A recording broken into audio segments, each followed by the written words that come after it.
Muy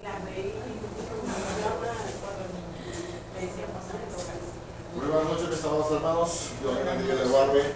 Nuestro hermano Efraín Amaya Barcelo no puede venir hoy, está comprometido, pero le dijo a mí que lo supiera hoy. Como tenemos el mismo corte de cabello, no se van a confundir mucho.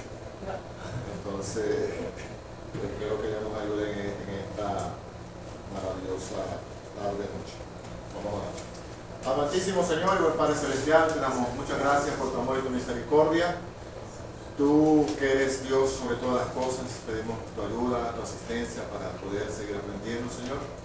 Queremos hacer todas las cosas conforme a tu palabra, conforme a tus preceptos, a tus mandamientos, que nos llama, Señor, a escudriñar las Escrituras, porque en ellas tenemos la vida eterna y son ellas las que dan testimonio de ti. Tú eres un Dios grande y poderoso, tú enviaste a tu Hijo a salvarnos, enviaste a tu Espíritu Santo para enseñarnos toda la verdad, Señor. Todo aquello que no logramos entender, todo aquello que necesitamos, esa revelación, esa iluminación, Padre, tú nos la das a través de tu Espíritu Santo, cumpliendo la promesa, Señor, que lo enviarías para que nos guiara a toda la verdad, Señor, que nos revelara toda tu palabra, Señor. Gracias porque podemos escudriñarla con libertad. Gracias porque está a nuestra disposición en nuestro idioma, Señor. Podemos entenderla, podemos estudiarla y podemos aplicarla cada día a nuestras vidas. Te pedimos que nos enseñes una vez más en Cristo Jesús. Amén y amén. Bien, como estaba enseñando nuestro hermano Efraín Amaya, estamos en el área de la materia de las sectas. Las sectas no son otra cosa que un grupo de personas que se sectorizan, que se apartan sobre una verdad que ellos creen y que lamentablemente no es otra cosa que una distorsión de la Escritura. Y lamentablemente las más populares, de hecho famosas y tienen mucha repercusión, hemos estado hablando sobre los testigos de Jehová y hemos estado hablando sobre los romanos. Hacemos una aclaratoria. La intención no es que nosotros somos mejores. La intención tampoco es que ellos son peores. La intención tampoco es mostrar que somos superiores. No. La intención simplemente es saber lo que ellos creen, cómo se contradice con la Escritura y poderle mostrar en un final momento cómo llevarlos a ellos al arrepentimiento y a la conversión hacia Cristo. Esa realmente es la intención de esta clase. En ningún momento es ponerlos a ellos por el suelo, en ningún momento es que ellos son esto o aquello, no. La intención realmente de nosotros es que nosotros podamos conocer que ellos creen y conforme a la Escritura poder convencer de que realmente es la verdad. Una de las cosas que ellos creen o no creen es sobre la divinidad de Cristo. Hablábamos la semana pasada, el hermano Efraín, de su fundador, que es un hombre llamado Charles T. Russell. Este hombre era cristiano, para que ustedes sepan. Se sentaba en la iglesia, el hombre enseñaba, el hombre predicaba, el hombre creía en las Escrituras. ¿Qué pasó con él? Lo que pasa con algunas personas que se desvían. Empiezan a creer en sus propios razonamientos, empiezan a razonar cosas y de ahí empiezan a desviarse. Y aquí en la Escritura nos lo dice, en la primera carta de Timoteo, en el capítulo número 4. Dice de la siguiente manera: pero el Espíritu dice claramente que en los postreros tiempos algunos apostatarán de la fe, escuchando a espíritus engañadores y a doctrina de demonios. En los últimos tiempos pasará esto. Y esa secta nació o se empezó a formar por allá por 1914 o 1913. Y en 1914 saca una de sus, digamos, famosas profecías, que era la venida de Cristo Jesús a la tierra. Por supuesto, eso no se dio. Y cuando no se dio, ¿cuál fue la explicación? Bueno, Jesús vino invisiblemente, de forma invisible. y está gobernando en el cielo de forma invisible. ¿Y quiénes pueden verlo? Los del cuerpo gobernante. Ellos tienen un cuerpo gobernante y ellos dicen que ellos espiritualmente lo vieron por el rezo y ya han estado enseñando eso a través de los tiempos. Otra de las cosas que podemos ver de ellos es, como les decía el domingo pasado en la enseñanza, sobre la deidad de Cristo. Nuestra Biblia, en nuestro Evangelio, el Evangelio de Juan, un versículo muy conocido, nos dice sobre la deidad de Cristo, que para nosotros es súper importante. En el principio era el verbo, capítulo 1. El verbo en el principio era el verbo, y el verbo era Dios, y el verbo era con Dios. En el principio era el verbo, y el verbo era con Dios, y el verbo era Dios. Así dice la versión de Reina Valera. En su versión, la que Dios tiene, dice en el principio era el verbo, y el verbo era con Dios, y el verbo era un Dios. ¿Cuál es la diferencia? Que cuando usted dice que es un Dios, Jesús es un Dios, y no dice que es Dios, está simplemente diciendo que hay dos dioses. Un Dios grande, que sería Jehová Dios, y un Dios chiquito, que sería Jesús. Lo cual sería contradictorio para los que creemos que hay un solo Dios. Como lo dice Deuteronomio, capítulo 6, verso 4, dice: mira Israel, Jehová el Señor, Jehová uno es. Entonces, a pesar de que ellos no lo dicen directamente, están creyendo en dos dioses. Están cayendo en contradicción, porque si decimos que Jehová es un solo Dios, al decir ellos que Jehová es, hay un Dios grande y un Dios chiquito, pues simplemente están diciendo que hay dos dioses. Pero como les decía, lo que dice, nos enseña el apóstol Pablo en la carta a Timoteo, dice que en los posteriores tiempos, pues, algunos apostatarán de la fe. Como les decía, ellos, este hombre, realmente era un seguidor de la Escritura, pero poco a poco se fue desviando hasta llegar a fundar esa secta llamada los Testigos. Otra cosa que no sé si ustedes saben, ¿alguno de ustedes tiene algún amigo, algún vecino que sea testigo de Jehová? ¿Tiene? Sí. ¿No? ¿Quién Y tiene? familiares también. Familiares. ¿Tú tienes vecinos, amigos? Vecinos. ¿Tienes vecinos? ¿Quién? Amigos. Amigos. ¿Y en alguna oportunidad han podido hablar con ellos? Sí. ¿Sí? ¿Qué le han dicho? ¿Que han podido hablar con ellos? Ellos me visitaron a mí. Me dijeron que los primeros días del mes de enero hay se celebra. La conversación. Sí, una conversación, exacto. La muerte de Jesucristo. Entonces yo le dije, entonces me mostraron ahí un tratado. Entonces yo le dije, ok, ahora si el Señor Jesús murió y la resurrección no existe, él no está muerto, él resucitó. Entonces si yo voy a evangelizar y yo le digo, no, ahí se va a celebrar la muerte de Jesucristo, entonces le dije, ¿qué me va a responder la persona? Ay, si murió Jesús, ya no hay nada que hacer. ¿Cuál fue la respuesta? Entonces ella me dijo, no, lo que pasa es que, o sea, al final ellos dicen que Jesús murió. Ellos para ellos él murió. O sea, ellos no creen en la resurrección. Perfecto. ¿Alguien más ha tenido algún contacto con un testigo que ha hablado sobre ellos, sobre la resurrección? ¿Tú has hablado alguna vez sobre eso? ¿Sabes que ellos, usted sabe que ellos creen sobre la resurrección? ¿Vos, Andrés? ¿Sabes qué creen ellos sobre la resurrección? No sabe. ¿Quién sabe qué creen ellos sobre la resurrección? ¿O qué creen ellos sobre la salvación? Ellos dicen que ellos luchan, ¿verdad?, por ganarse la salvación, porque como dicen, en los 144, ¿verdad? 144.000. Y ellos van a tratar de a ver si entran en esa salvación, en ese grupo.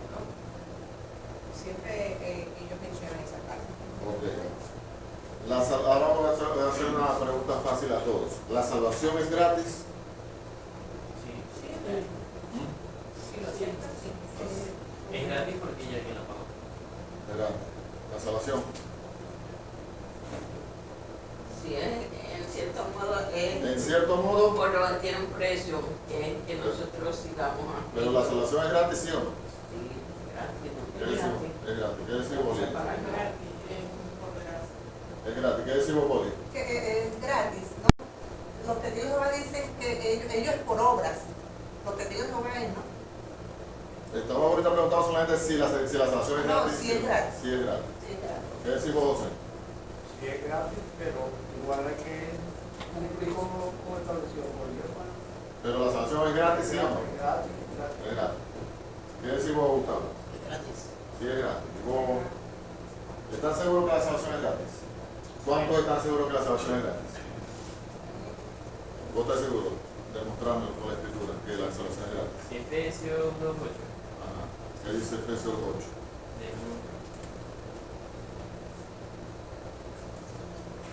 Ustedes están asegurando que la salvación es gratis. Eso hay que demostrarlo de manera escritural. Dice el versículo 8, porque por gracia ustedes han sido salvados mediante la fe. Esto no procede de ustedes, sino que es el regalo de Dios, y no por obras, dice el 9, para que nadie se jacte. O sea que la Biblia expresamente enseña que la salvación es gratis.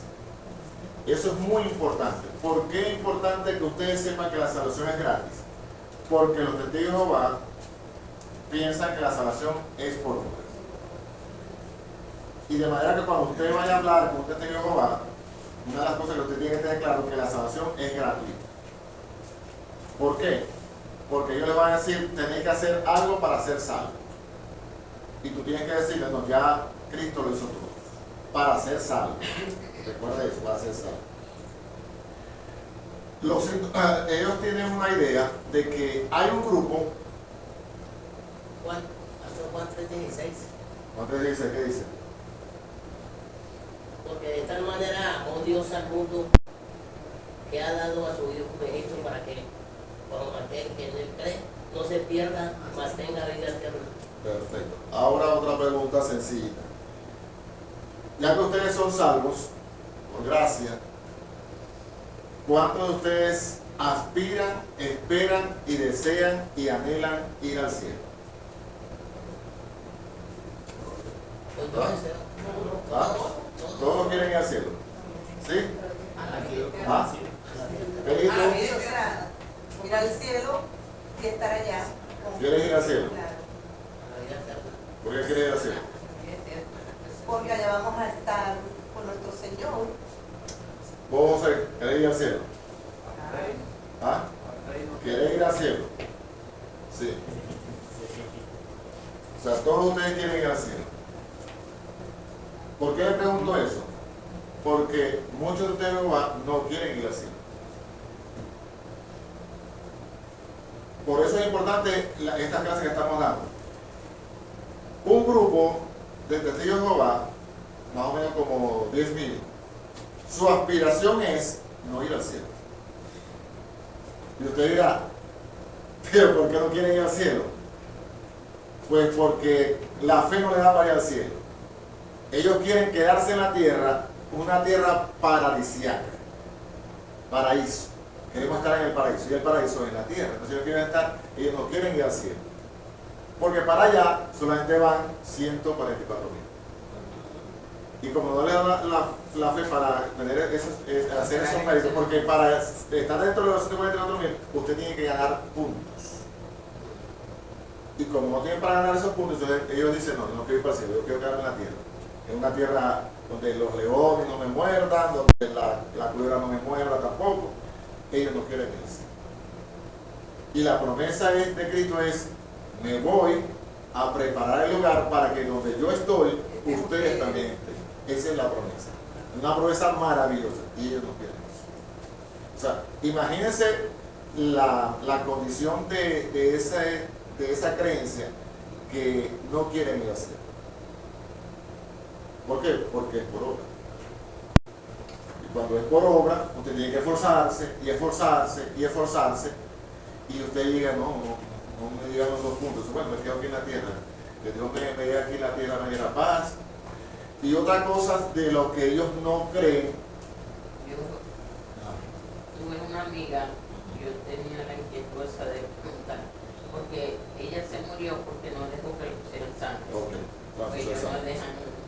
Entonces, ¿cuál es esa persona que se muere? ¿Para dónde piensa que ella va? Bueno, esa persona va a ser, cuando llegue al juicio final, según su creencia, va a ser aniquilada.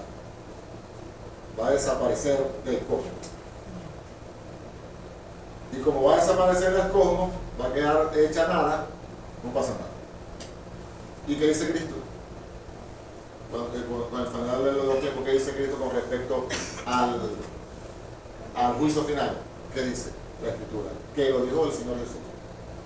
Lo que nosotros sabemos del infierno, lo que podemos saber, lo poco, lo mucho que sabemos del infierno, lo sabemos por Jesucristo. El que más habló del infierno fue Jesucristo. ¿Y qué dice él sobre el infierno? ¿Quién sabe qué dice Jesús sobre el infierno? Que no se haya escrito en el libro de la vida, será lanzado al fuego que al fuego eterno que no se apague. Es lo que dijo Jesús. De hecho, en una de sus parábolas dice, y hubo una gran fiesta, y hubo un hombre que estaba en la fiesta y le dice, amigo, ¿cómo entraste aquí? No está vestido de boda. Agárrenlo, amárrenlo y láncelo afuera, al fuego que nunca se apaga. Dando a entender que en el juicio final, las personas que no se arrepintieron, las personas que decidieron desobedecer las palabras, que no decidieron no amar a Cristo ni no seguir a Cristo, van a ser enjuiciadas y van a pagar un castigo eterno. Así como habrá una salvación eterna, habrá un castigo eterno. Y eso es importante saberlo, porque ellos dicen, no, las almas van a ser aniquiladas y no hay infierno. Pero Cristo dijo que sea infierno. Por eso es que nosotros debemos predicar a las personas, porque hay un cielo y hay un infierno y hay un juicio donde Dios va a declarar a unos justos y a otros injustos. Y su juicio, el juicio de Dios es un juicio justo. Nuestro Dios como leía Gustavo, ha provisto la salvación al hombre a través de Cristo Jesús, para que todo aquel que en Él cree no se pierda, mas tenga vida eterna. Esa es la intención, el deseo y el anhelo de Dios.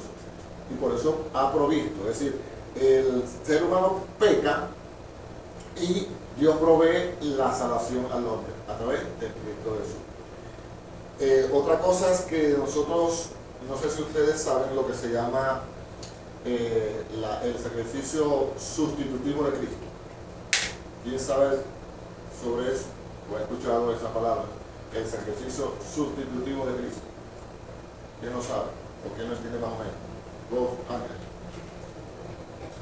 Me imagino que hace referencia a que Jesús llevó nuestro lugar, se estuvo en nuestro lugar que merecíamos de juicio. ¿Alguien más? Él nos sustituyó a nosotros en la cruz, En la cruz. que nos merecíamos nosotros el castigo, y Él lo sufrió con nosotros. Derramó su sangre en la cruz con nosotros.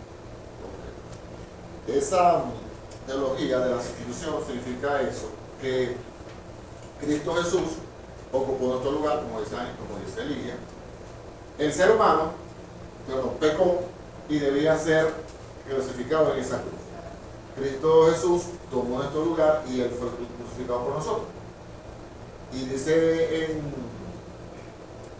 el libro de Isaías 23, el castigo de nuestra paz fue sobre Él, y por su llaga fuimos nosotros curados, es decir, salvados. Más que sanado de enfermedad, se refiere a que fuimos salvados. Eso creemos nosotros.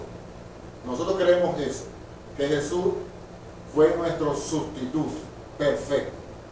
Porque en esa cruz murió un hombre perfecto. Dios, 100% Dios, 100% hombre. Los testigos de Jehová no creen eso. Los testigos de Jehová creen, fíjense lo que creen que Cristo murió por Adán. Y cuando usted muere, usted paga su pecado. Con su muerte usted paga su pecado.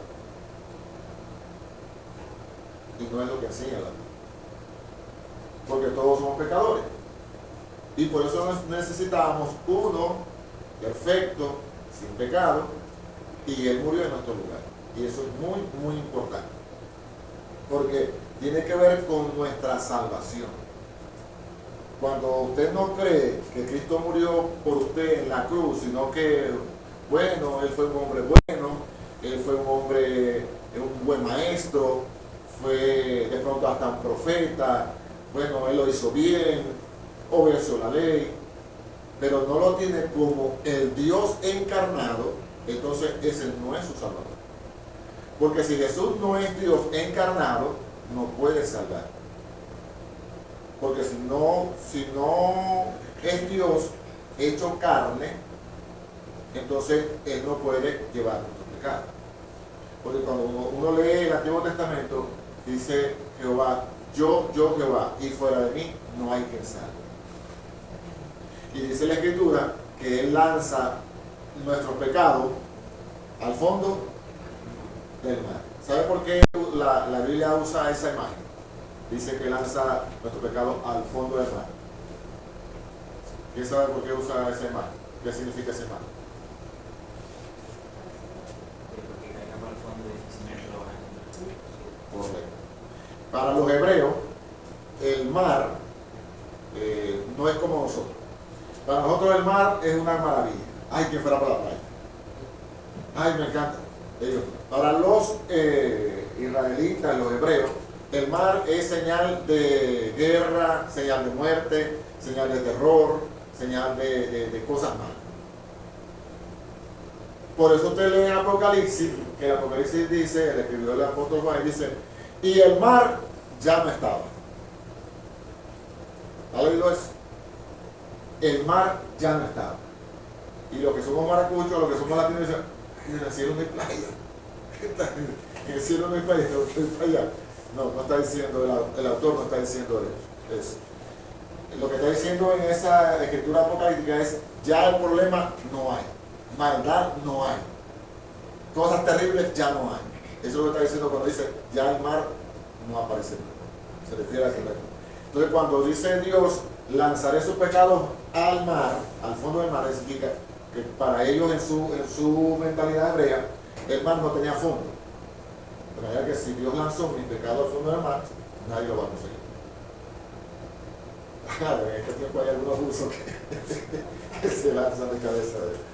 Pero eso es lo que significa eso. Entonces, cuando Cristo muere en la cruz, Dios está cumpliendo su palabra, está lanzando su pecado al fondo del mar y nunca más se acuerda de eso.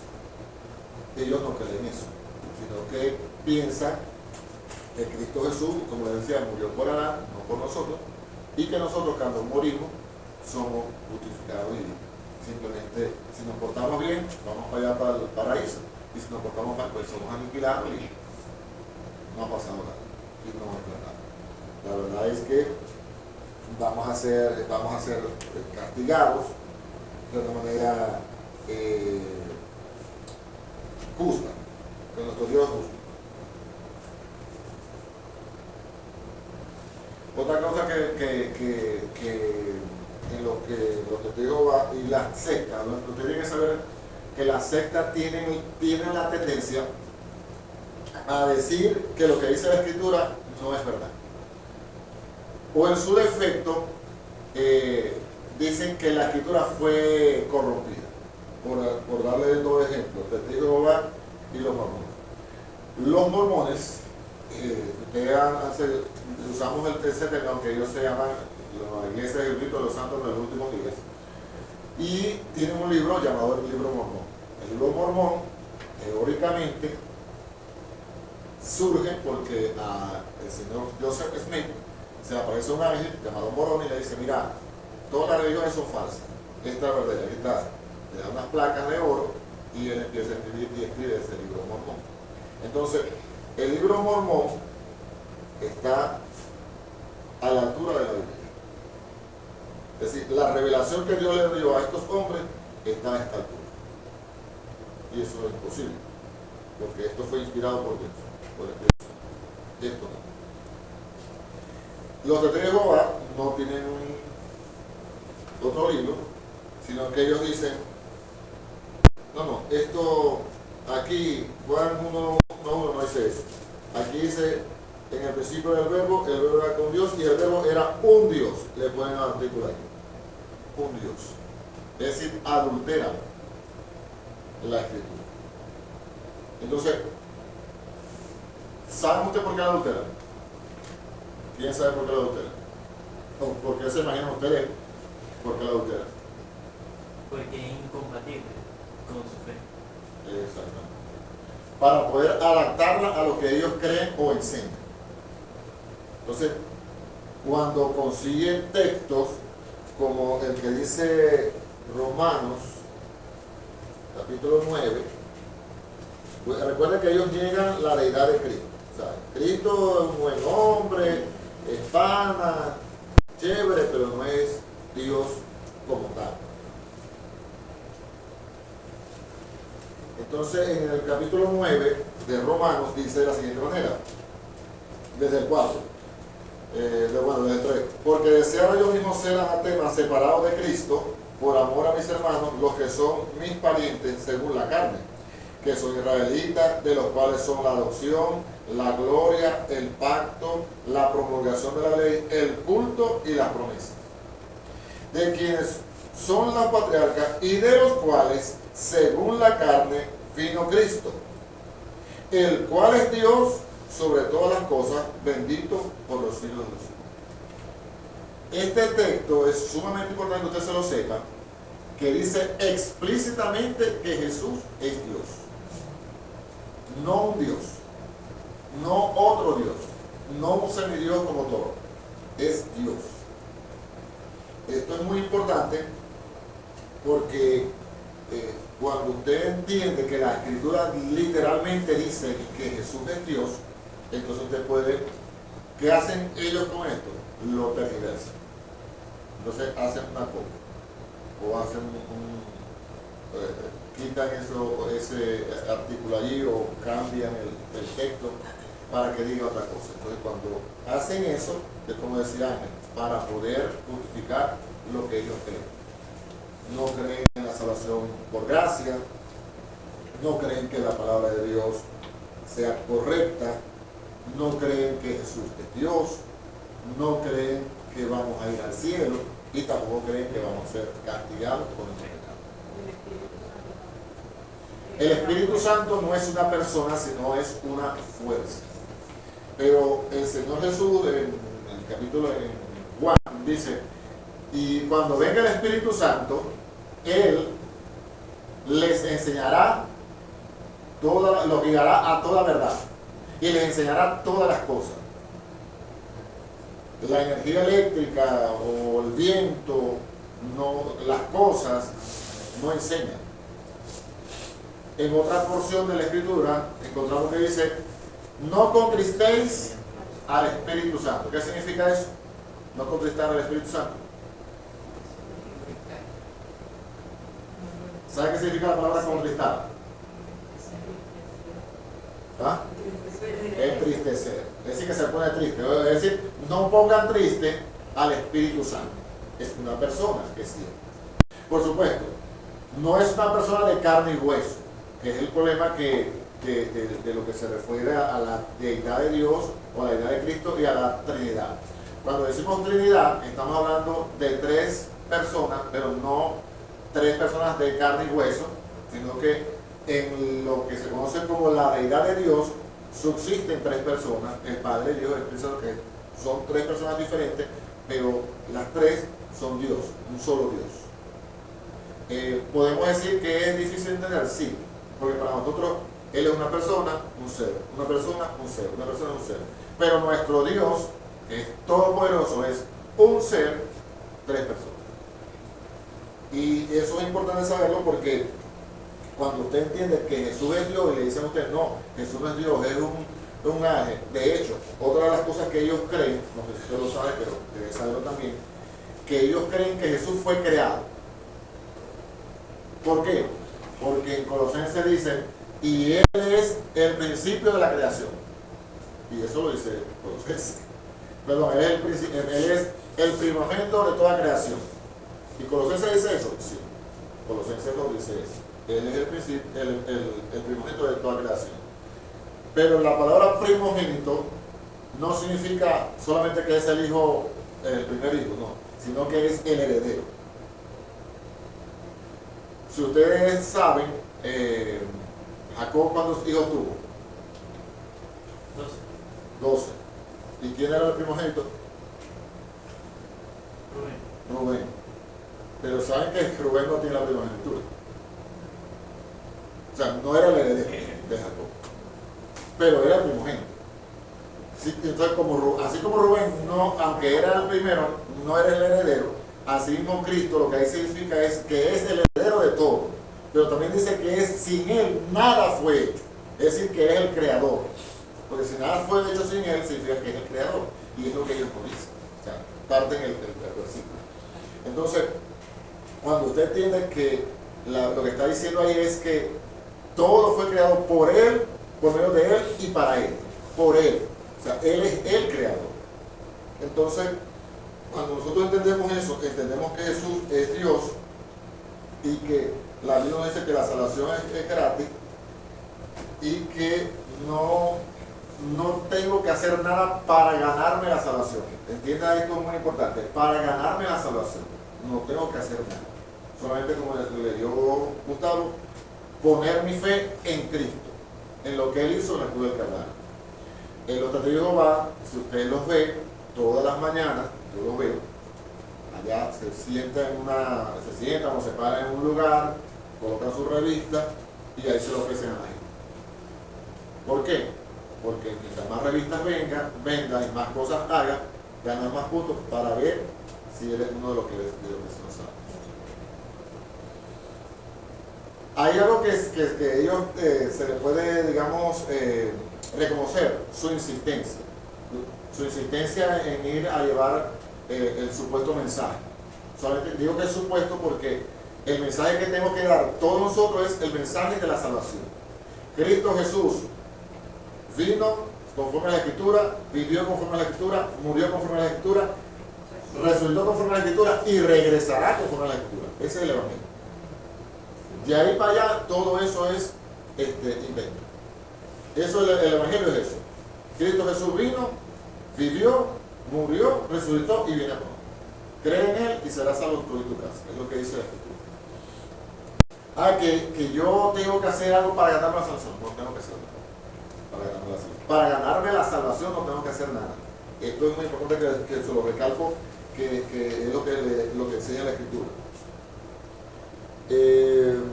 Otra cosa sobre los testigos de Jehová es sobre la sangre. Que me dijiste vos que se murió alguien. Bueno, ¿cuál es el texto que ellos usan?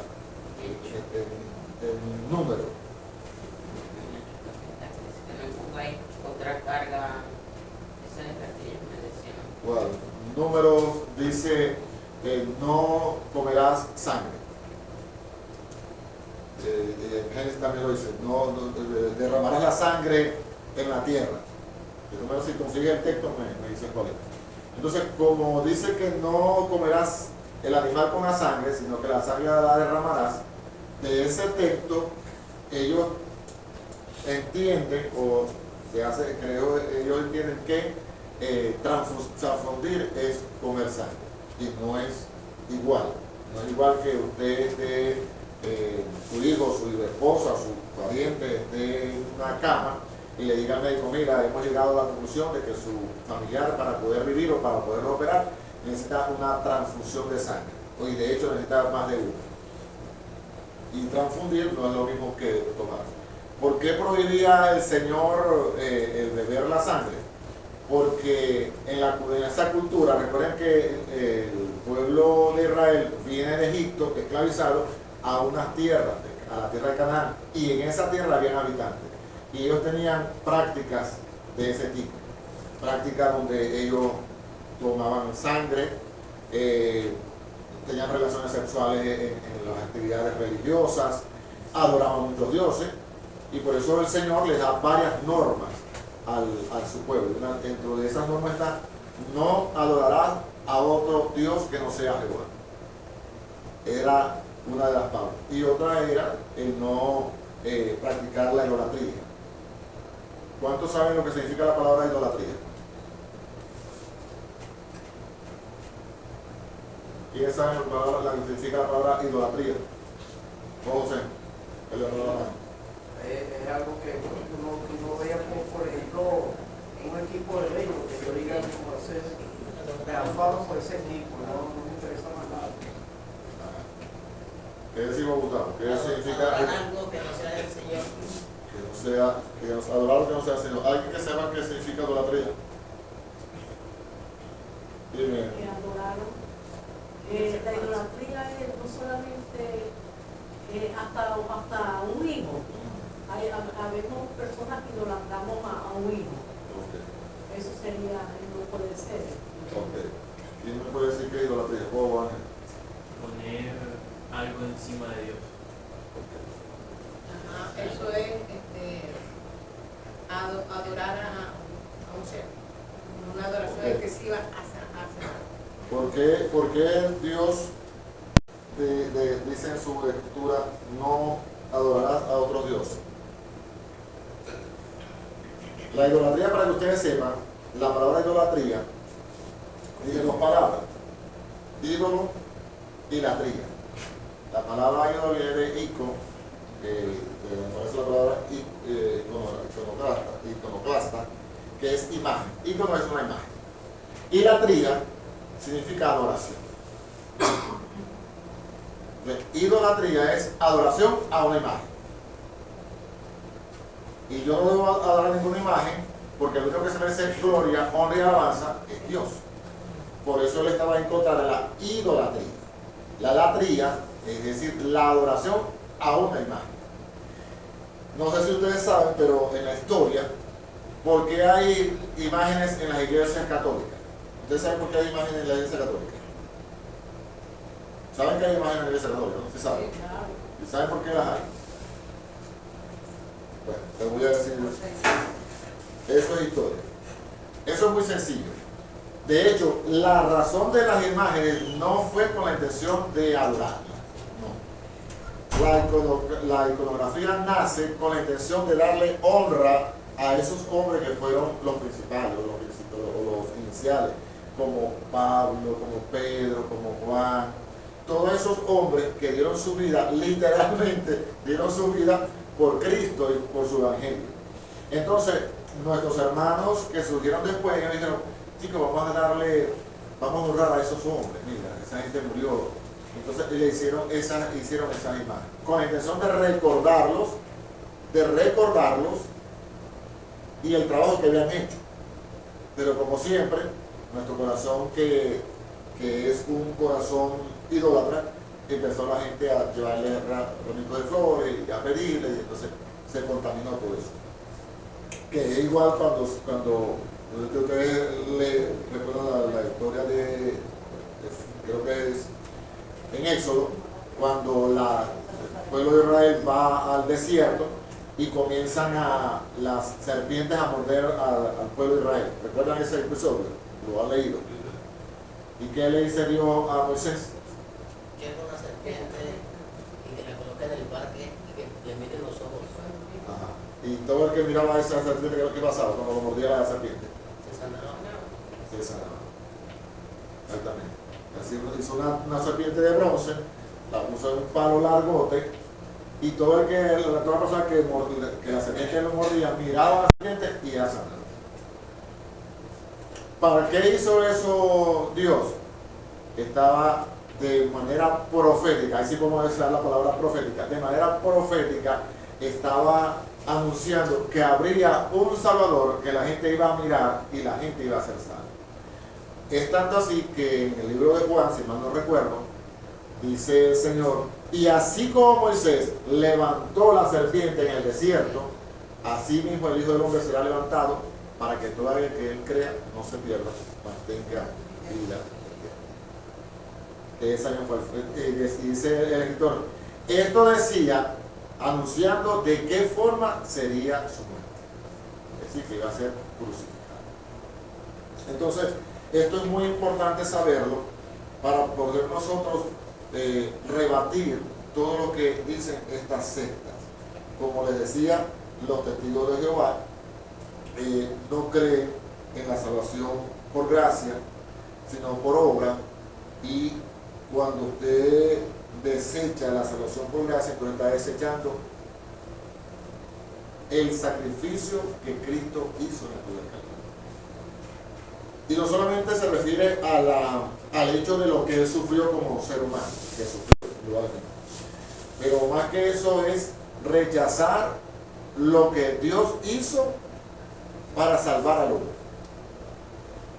Si usted entiende, el hombre peca y el hombre debe morir, que fue la sentencia que le dijo el Señor. El día que comas de ese fruto, morirás. ¿Y qué pasó con el hombre? ¿A los cuánto tiempo? Como unos 900 años. 930 años. Correcto. Pero ¿qué pasó cuando ellos pecaron? ¿Qué hizo Dios cuando ellos pecaron? Fueron expulsados. Pero antes de ser expulsados, ¿qué hizo Dios? Los buscó. Y después, Los regué. y después, Los maldijo. y después. No me acuerdo. Ok. ¿A quién sabe qué hizo Dios cuando ellos pecaron? Lo sacó del huerto.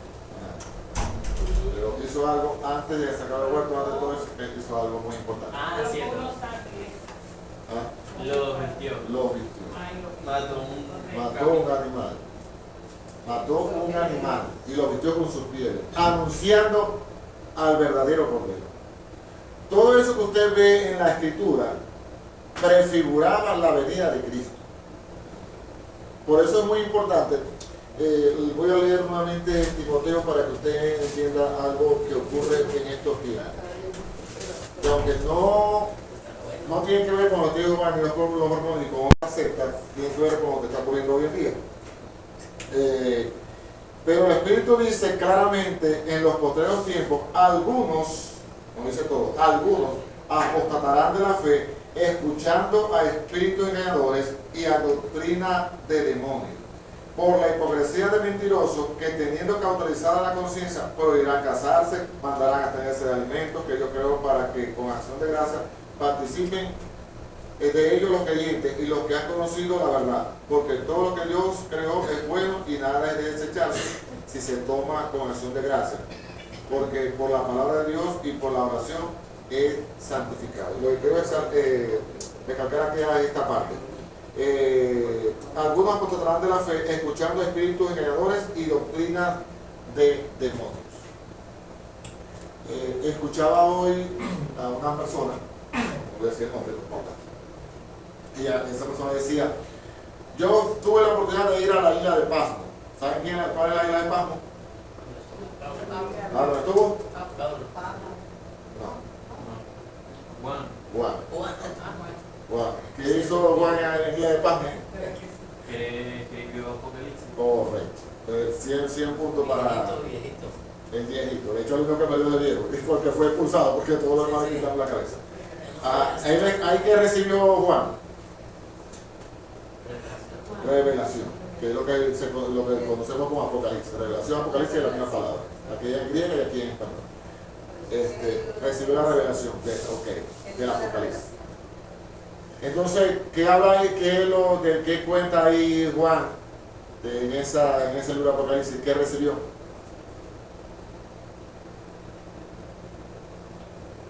En esa revelación que recibió, que él dijo, mira, yo tuve esto y fui para allá y subí para el cielo. ¿Qué recibió? ¿Cómo se llama eso? Profecía. Profecías, ¿qué más? Que van a producir. Ajá. Y también unos mensajes. Mensajes, ¿qué más? Otra palabra. Señales. Señales, otra palabra. Cuando uno mira más allá, ¿qué significa? ¿Cómo se llama eso? Es cuando uno mira más allá, cuando uno ve más allá, ¿cómo se llama eso? Visiones, correcto. Recibió visiones en esa isla de Pasmo. Y bueno, el ángel le dijo, bueno, escribe esto, y después le decía, no, esto no lo vas a escribir. Le dice, el ángel le iba a guiar. esta mujer estuvo en esa isla, fue allá de viaje, imagino yo, y ella dice que ella estuvo 4 días en la presencia de Dios, igual que Juan. Y que al igual que Juan recibió revelación, y al igual que Juan recibió visión, y al igual que Juan, Dios la apartó a ella 4 días allí. Pero no dice nada de lo que dice la Escritura. Entonces, así como estas sectas se han apartado, se apartaron completamente, oramos por ella, al final vamos a orar por ella. Hay hoy, ahorita una tendencia de gente que está diciendo que tienen visiones. Ahora, Dios puede dar visiones a todos, y ojalá que Dios les dé visiones a todos ustedes, y que Dios los use a ustedes poderosamente, que usa Marlene, que usa Rita, que usa Dios. Yo oro por eso, que Dios los usa a todos ustedes, sean jóvenes o sean mayores, que Dios los use a todos. Creo que puede hacerlo y oramos para que eso suceda.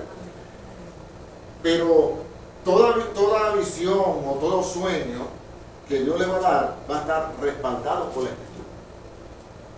Si usted dice, bueno, Dios me dio un sueño, que yo estaba aquí, y entonces me dice que le diga a Celi, si no está en la Escritura, Celi, pega la carrera.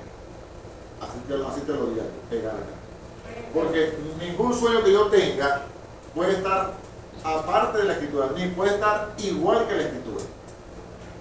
Porque ¿cuál fue el problema de los testigos de Jehová o de Russell y de José Smith? Que ellos tuvieron unas visiones y escribieron un libro o se guiaron por esas visiones y entonces dijeron, no, esto no, lo que yo creo. En este caso José Smith, el libro de Mormón, y en el caso de Russell, bueno, esto no, aquí, vamos a modificar. Y la Biblia dice, el que le quite a la Escritura o el que le añada a la Escritura, no va para el baile. No va para el baile. Entonces, yo no puedo añadirle la Escritura. Si yo sueño algo, tiene que estar acorde a la Escritura y ustedes tienen que pasarlo por la Escritura. Y lamentablemente hoy en día hay muchos, Dios me dijo, yo soñé, o así te dice el Señor. Y que la Biblia tiene mucho valor.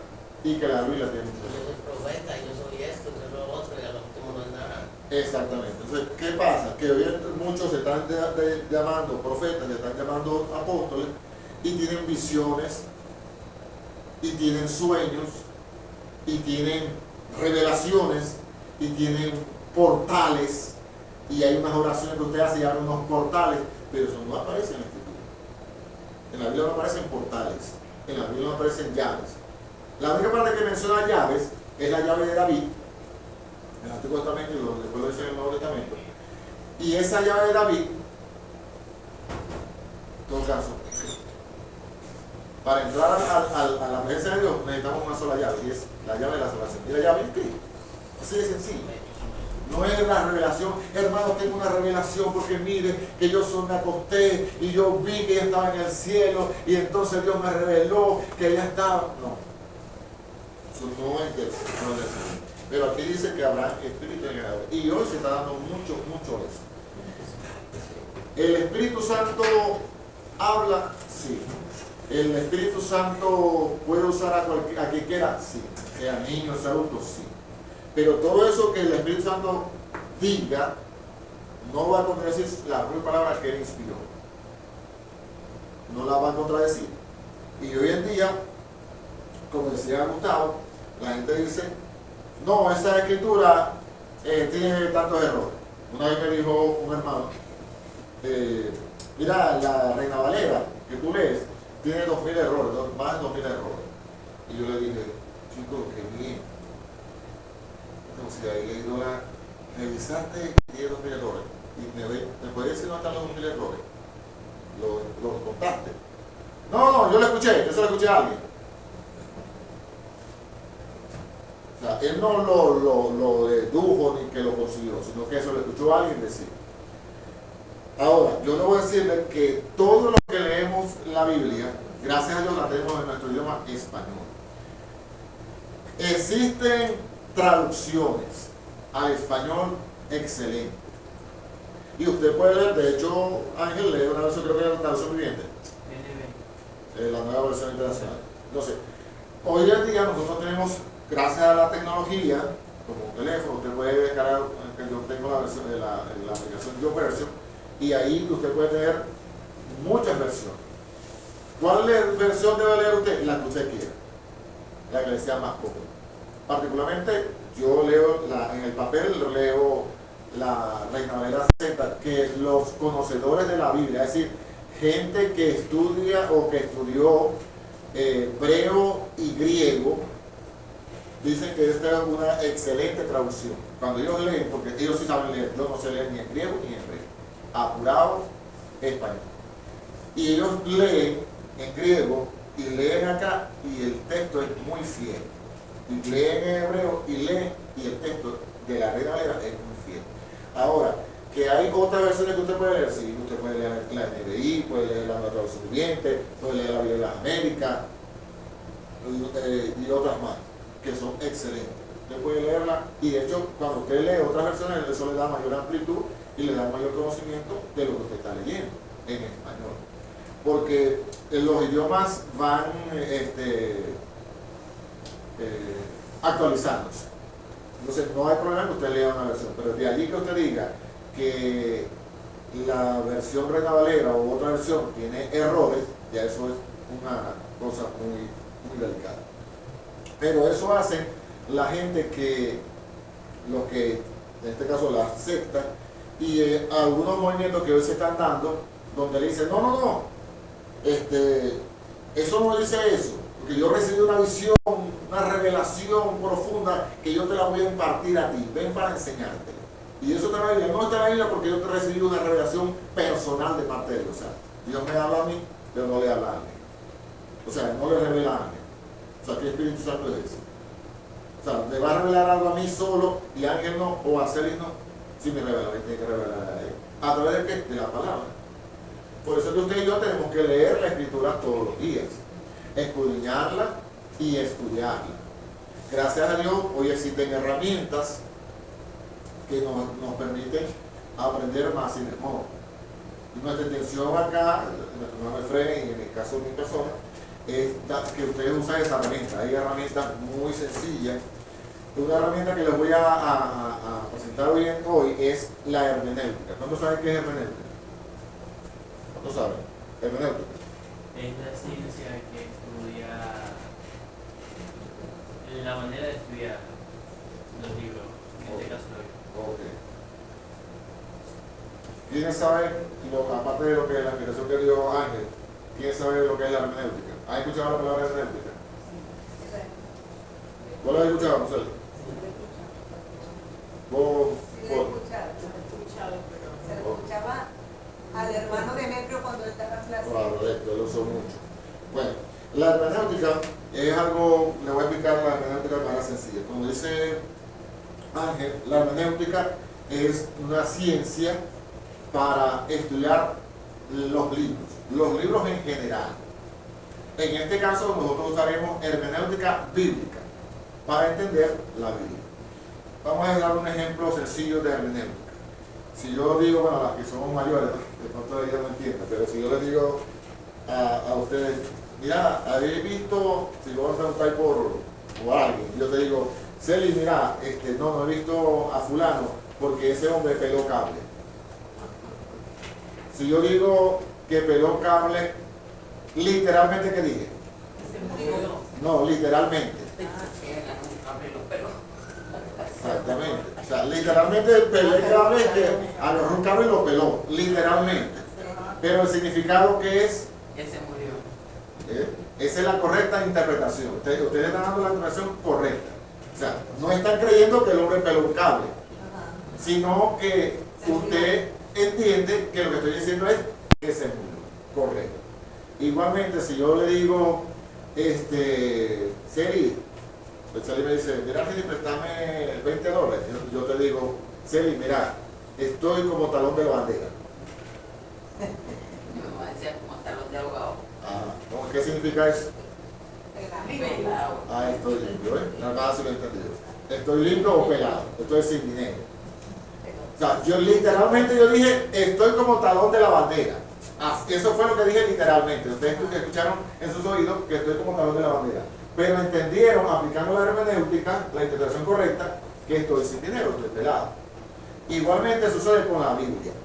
Cuando usted hay cosas para poderla estudiar, usted necesita aplicar la hermenéutica bíblica. Y gracias a Dios hoy existen herramientas, existen videos muy buenos de maestros muy buenos, existen libros que le enseñan a usted a estudiar la escritura para poderla interpretar de manera correcta. Por supuesto, tenemos el mejor maestro que es el Espíritu Santo. Si no tenemos acceso a la herramienta de la hermenéutica del Espíritu Santo, ¿qué significa esto? ¿Cómo hago yo para aplicar esto en mi vida? Ayúdame. Y Jesús nos dijo, yo les enviaré al otro Consolador que está con ustedes, pero que estará en ustedes. Y eso es muy importante. ¿Por qué? Porque a veces nosotros decimos, ay, si yo fuera como Abraham, ay, si yo fuera como Moisés, si yo fuera como David. Y ninguno de ellos tuvo el Espíritu Santo en su vida. Ninguno de ellos tenía la Biblia completa. Entonces, si a ver, vamos, yo tengo más revelación que David, más revelación que Moisés. En cuanto a lo que él hizo, cuando él levantó la serpiente, no sabía que estaba profetizando la venida del Mesías. Yo sé que vino el Mesías, que fue colgado en una cruz y que murió por mí. Entonces yo tengo más revelación que Moisés. A pesar que dice que Moisés fue un profeta que como él no se levantó ninguno. Pero en cuanto a revelación del Mesías, nosotros tenemos más revelación que Moisés. Entonces, digamos, tenemos más ventaja. Claro, ¿por qué necesitamos la hermenéutica? Necesitamos la hermenéutica bíblica porque la Biblia fue escrita en 2 idiomas. Uno en hebreo, la mayoría en hebreo, alguna parte en arameo, y la otra fue en griego. El Nuevo Testamento. Hay algunas corrientes que dicen, no, eso fue todo en hebreo, porque ellos todos eran en hebreo. Pero no. Lo que se conoce, y de hecho los manuscritos que hoy en día se tienen, 5.400 y pico, están en griego. ¿Por qué? Bueno, porque en esa época el idioma más hablado, así como hoy se habla mucho inglés, para que ustedes sepan, el segundo idioma más hablado en el mundo es el español, pues si ustedes no sabían. Entonces, así como hoy se habla mucho inglés y mucho español en el mundo, allá se hablaba, por el imperio se hablaba el griego, de manera oficial. Incluyendo allá en Israel, porque estaban colonizados por el imperio romano. Entonces Dios determinó, usó a esos hombres que eran griegos, pero conocían el idioma y ¿para qué? Para que se expandiera el evangelio a toda esa gente que leía.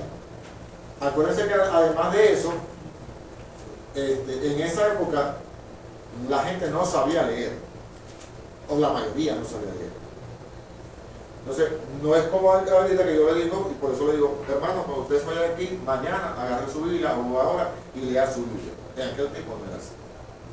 La gente le leían las escrituras. Se paraba un hombre letrado que pudo estudiar y pudo leer, y entonces se paraba en la congregación y decía, bueno, aquí está la carta de Pablo a los romanos, y se la leía a los romanos. Aquí está la carta de Pablo a los efesios, se la leía a los efesios. Así que hacía la gente. Entonces, hoy en día, gracias a Dios, la tenemos en nuestro idioma y podemos sentarnos y podemos estudiar. ¿Para qué podemos estudiarlo? ¿Para qué la podemos estudiar? Para poder enfrentarnos a estas sectas que se han desviado, se desviaron del Evangelio, del Santo Evangelio, y que hoy no predican a Cristo. A pesar de que usted ve, de pronto usted dice, ay, pero esa gente sale todos los días y van con su paraguas. Sí, sí van con su paraguas.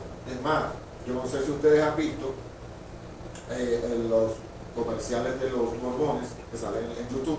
Cuando usted ve YouTube, salen muchos muchachos, bueno, hoy día muchos muchachos y muchas muchachas muy jóvenes. Y te dicen, ¿estás triste? ¿Tienes problemas? Yo te puedo ayudar. Tengo el libro mormón, te lo puedo regalar. Si me envías un correo o me das una llamada, te lo llevo a tu casa. Tenemos mucho, y entonces atrás usted ve cantidad de libros mormón. Este libro habla sobre Jesucristo. Y no es verdad. Este libro sí habla sobre Jesucristo, pero el libro mormón no habla sobre Jesucristo. O al menos no al Cristo de la Biblia. Entonces, ¿qué nos queda a nosotros? Saber qué creen ellos para poder nosotros predicarles la palabra. Vuelvo a repetir, nosotros no somos mejores que los testigos de Jehová, no somos mejores que los mormones. No. Somos gente que por la misericordia del Señor hemos conocido la verdad y tenemos que transmitir la verdad a las personas. Y en este caso, si tenemos vecinos, si tenemos familiares, si tenemos amigos, para hablar con ellos tenemos que saber qué creen ellos. Cuando nosotros sabemos, no, ellos no creen en la salvación por gracia. Mira, la salvación es por gracia. Aquí lo dice el Escritura, como leyó antes. La salvación es por gracia. Es gratis. No, que yo tengo que vender tantas atalayas y tantos despertares y tengo que hacer tantas obras. No necesitas hacer nada de eso. No voy a hacer nada, pero es que la Biblia dice allá en Santiago que la salvación por obra, la salvación sin obra es muerta. La fe sin obra es muerta. ¿Qué significa eso? Que tengo que hacer cosas para ser salvo. No significa eso. ¿Qué significa? ¿Sabes lo que significa? La fe sin obra es muerta. ¿Quién sabe? Es como el ejercicio de nuestra fe, hacer una acción para desarrollar más nuestra fe. Ok, cree. ¿Qué decís vos, José? La salvación, la fe sin obra es muerta. ¿Qué significa? ¿Qué crees? ¿Qué crees? No tienes que saberlo literalmente. ¿Qué crees tú que significa eso? No sabes idea, ok. Oli, la fe sin obra es muerta. ¿Qué significa? Yo creo que la fe sin obras, las obras tienen que ser del Espíritu Santo. Ok, cree que es el Espíritu Santo. El fruto del Espíritu Santo, que lo transforma a uno y tras esa fe, la transformación de uno va a hacer que otras personas crean en el Señor. Ok. ¿Qué dice Bolivia? Cuando tengo fe, yo actúo por fe. Yo creo que eso va a acontecer, o sea, lo siento en mi espíritu, en mi alma, que yo quiero lograr algo, por lo menos reparar algo en la casa. Y lo que tengo es por fe, esto se va a dar con Sí, pero eso es fe. algo que me cuesta $500, por decir algo. Pero por fe, por $300, y por fe, o sea, lo actúo. Ok, pero eso se refiere a la fe, pero en este caso estamos hablando de qué significa la fe sin obra es muerta. Esa frase.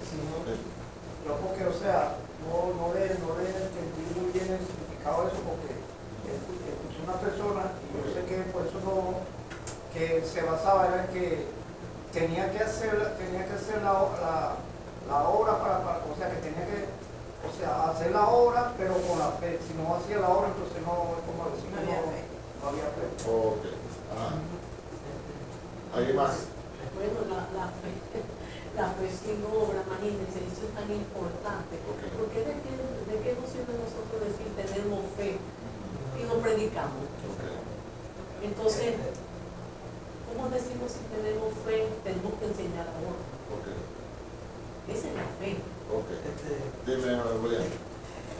O sea, es como decir, yo tengo fe en Jesucristo, tengo fe en el Señor, pero yo no leo la palabra de Dios. Okay. Entonces, no tengo fe porque no estoy obrando en ese sentido, o sea, accionando mi fe a través de la obra de leer las Escrituras. Ok, perfecto. Ok, para entender ese texto, deben saber algo muy importante. No existe, eso no voy a decir lo mismo, pero ya se lo voy a adelantar a ustedes. No existen versículos aislados. No existen. Cuando usted lee un solo versículo, entonces usted no lo va a entender. Usted va a decir, no, ahí dice que la fe sin obra es muerta. Entonces tengo que hacer para ser salvo. Y es lo que dicen los testigos de Jehová. O sea, si yo no hago cosas, no soy salvo. Porque ahí dice que la fe sin obra es muerta. Pero no es lo que está diciendo el autor. Santiago lo que está diciendo es, tú tienes fe, tengo obra. Muéstrame tu fe sin obra y yo te muestro mi fe por las obras. Entonces, ¿de qué está hablando él? Está hablando de que yo soy salvo por gracia, totalmente gratis, como leyó Ángel en Efesios. Pero como soy salvo, creo que y tengo la fe de que estoy salvo por la gracia de Cristo Jesús, mi vida está siendo transformada a tal punto que muestro esa salvación a través de lo que hago. Pero no hago cosas para ser salvo, sino porque soy salvo es que hago esas cosas para que Dios sea exaltado. Predico para que Dios sea exaltado. Leo la Biblia para que Dios sea exaltado. Oro para que Dios sea exaltado. Me congrego como iglesia para que Dios sea exaltado. Llevo la palabra, el mensaje, pongo mi vida, doy mi dinero, doy mis bienes, doy mi corazón, me dejo quemar, me dejo cortar, porque para que Dios sea exaltado. No para que digan, esto es cristiano, mira, esto es cristiano. No, para que Dios sea exaltado. Eso es lo que enseña el apóstol Santiago. No está contradiciendo a Pablo, lo que está es reforzando lo que dijo Pablo. Porque cuando usted lee que la fe sin obra es muerta, más abajo dice, para que anden en las obras que Dios preparó de antemano, para que anduviesen en ellas. Entonces, eres salvo, simplemente es por gracia, porque ya Cristo murió en la cruz del Calvario. Una vez que tú crees que Cristo murió por ti, lo que hablamos de la salvación sustitutiva, entonces tú vives lo que tú vives, como dice el apóstol Pablo, lo que ahora vivo, lo vivo en la fe del Hijo de Dios, el cual me amó y se entregó por mí. Entonces, ahí es donde tiene sentido. Para mí el vivir es Cristo y el morir es ganancia. Entonces, ahí puedo decir eso, o sea, tiene razón de ser ese versículo, no aislado, porque es muy fácil decir, no, hermano, para mí el vivir es Cristo y el morir es ganancia. Es como cuando usted lee el libro de Job. Yo no sé cuántos de ustedes han leído el libro de Job. ¿Han leído el libro de Job? ¿Sí? ¿Lo han leído? El libro de Job. ¿Cuántos capítulos tiene el libro de Job? Ya voy terminando. 42. ¿Qué hora es? 8:30. Ok. 42 capítulos. ¿Qué dice el capítulo 1? A grosso modo. A grosso modo. ¿Cómo presenta Dios a Job? Intachable, justo. Como él no hay nadie en la tierra. Y después, en el capítulo 2, ¿qué le pasa? Cosas terribles. Empieza la destrucción. Se le cae todo. Hasta se enferma. Y casi se muere. Y después vienen dos amigos a consolar. Y después le dan una pela. Y después, en el capítulo 42, ¿qué pasa? De oídas te había oído, mas ahora mis ojos te veo. ¿Y ahora qué hago? Ahora digo Pongo mi mano sobre la boca. No digo más. El Job del capítulo 1 y 2 no es el mismo Job del capítulo 42. Es totalmente transformado, cambiado. ¿Para qué? Para la gloria de Dios. Pero el problema está que si nosotros llegáramos a ser como Job, creo que ninguno de nosotros soportaría eso. ¿Cuánto tiempo estuvo Job en ese proceso? Nadie lo sabe, en esa situación, en esa prueba. Se calcula que estuvo meses, según los expertos, meses. 3 meses, 6 meses, 9 meses, se calcula. Pero un día que uno estuviera en esa situación, o una semana, ya uno, es más, usted puede ver gente que se deprime de manera terrible. De hecho, yo conocí a un hombre que se le murió la esposa, oramos por la esposa, y se murió. Y a partir de ese momento ese hombre no confió más en el Señor, se enojó con Dios. Si se reconcilió, ojalá que se haya reconciliado con el Señor, yo no lo sé, pero él se enojó con Dios. ¿Por qué? Porque Dios no son los esposos. A su esposa, Abraham, no se le murió todos los hijos, la esposa se enfermó y se le cayó todo. Y aún así dijo, Jehová Dios, nos quitó, sea el nombre de Jehová. Y ojalá que nosotros podamos hacer eso. Bueno, hasta ahí llegamos hoy, continuamos la semana que viene y vamos a orar por, si usted tiene un amigo, un hermano, un vecino, testigo de Jehová o mormón, vamos a orar por ellos, para que Dios tenga misericordia. Y si hay gente diciendo que tiene visiones, que tiene cuestiones, revelaciones, también vamos a orar por ellos para que sea el Señor mostrándole que toda la revelación está en la Escritura. Ya todo lo que Dios iba a revelar está en la Escritura, solo que tenemos que pasar tiempo allí y el Espíritu Santo nos lo va a enseñar. Amantísimo Dios y buen Padre Celestial, te damos muchas gracias por tu amor y tu misericordia, por tu favor. Señor, creemos que tú eres un Dios que salva. Señor, si tú obraste en el corazón de Saulo de Tarso, un hombre violento, un hombre que respiraba muerte contra tu iglesia, Dios mío, y cuando fue a Damasco iba con cartas para arrastrar a hermanos de ese lugar, para llevarlos presos, para obligarlos a blasfemar en contra de tu nombre. Pero tú, Señor, tuviste de él misericordia, lo tumbaste del caballo, le quitaste la vista por un tiempo, Señor, pero cuando perdió la vista es que él pudo ver tu grandeza, tu majestad, tu señorío y tu bondad. Y lo alcanzaste, y él mismo dijo que él, Cristo Jesús, vino a salvar a los pecadores, del cual él era el primero, porque persiguió a la iglesia, porque fue un blasfemo, Señor, pero él alcanzó de ti misericordia. Hoy, Señor, yo te pido que tengas misericordia de todos aquellos que son mormones, de todos aquellos que son testigos de Jehová, que son mis vecinos, que son mis amigos, que son mis familiares, Señor, y que hoy no te conocen, que hoy profesan una secta, Dios mío, hoy profesan cosas que están en contra de la Escritura, que no creen en la deidad de Cristo, que no creen en la salvación por gracia, que no creen, Dios mío, que hay un infierno y que hay un cielo, Señor, que nos está esperando, pero que mientras tú nos esperas, Señor, en el cielo, estemos dispuestos a predicar a tiempo y afuera de tiempo.